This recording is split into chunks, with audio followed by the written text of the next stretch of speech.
요즘 밤마다 공원에서 이상한 일이 벌어지고 있습니다. 다 큰 어른들이 때로 모여서 숨바꼭질을 하고 있다는데요.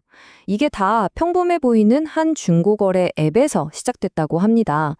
좀 이상하고 또 흥미로운 이 현상, 오늘 제대로 한번 파헤쳐 보겠습니다. 자, 상상해 보세요.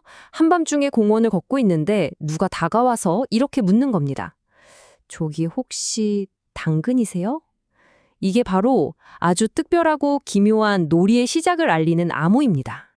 아니, 왜 수천 명이나 되는 어른들이 물건 팔고 사는 앱에 모여서 놀이 성대를 찾고 있는 걸까요? 우리가 어릴 때 하던 경찰과 도둑놀이가 21세기에 그것도 디지털 세상에서 어떻게 다시 부활했는지 지금부터 그 이야기를 들려드릴게요.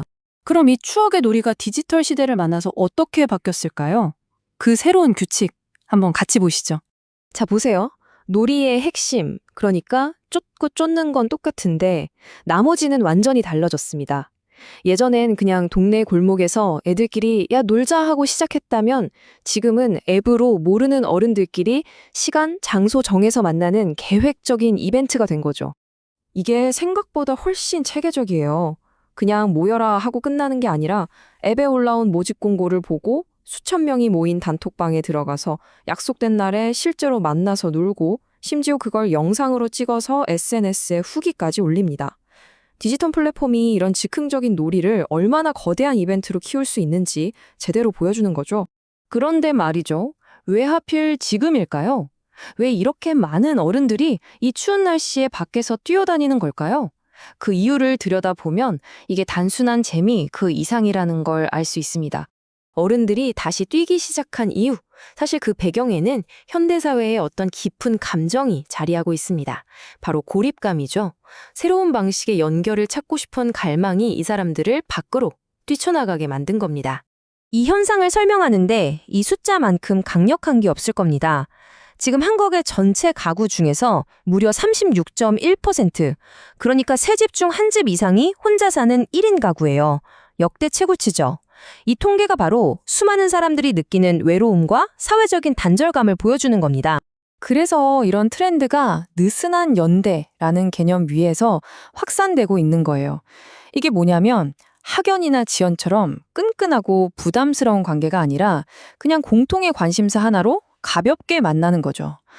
장기적인 관계에 대한 부담 없이 그냥 그날 와서 신나게 놀고 쿨하게 헤어지면 끝이니까요. 결국 이 사람들에게 경도놀이는 단순한 술래잡기가 아닌 셈입니다. 일상에서 쌓인 스트레스를 풀고 좋았던 어린 시절을 떠올리고 또 아무런 계산 없이 그냥 사람들과 어울리고 싶은 이 모든 복합적인 욕구를 한 방에 해결해주는 완벽한 탈출구 같은 거죠. 역사학자 요한 호이징아는 이걸 마법의 원이라고 불렀어요. 놀이가 시작되는 순간 그 안에서는 현실의 규칙이 잠시 멈춘다는 겁니다. 내 직급이 뭔지, 연봉이 얼마인지, 나이가 몇 살인지 다 상관없어지죠.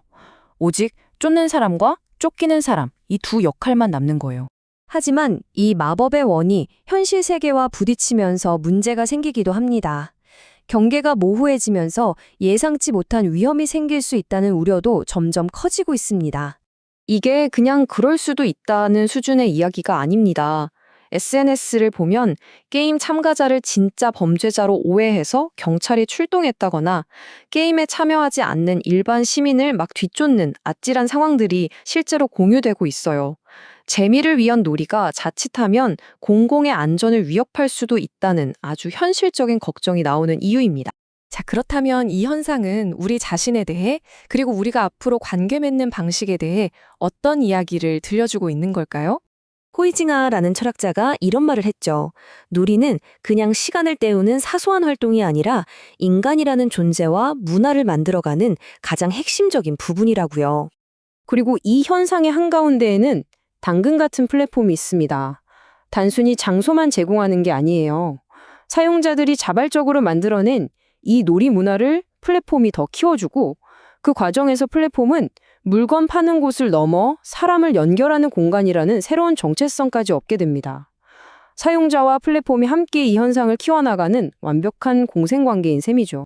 미래에 우리는 어떻게 놀게 될까요? 아마 이 경찰과 도둑 열풍과 비슷한 모습이 아닐까 싶습니다. 온라인을 통한 효율적인 만남과 사람들과 직접 부대끼고 싶은 오프라인의 깊은 갈망이 합쳐진 형태 말이죠. 오늘 우리가 본 이 현상은 어쩌면 세상이 아무리 바뀌어도 어떻게든 놀고 싶어 하는 우리의 가장 원초적인 본능이 디지털 시대에 살아남는 방법을 찾아낸 정말 놀라운 증거일지도 모릅니다.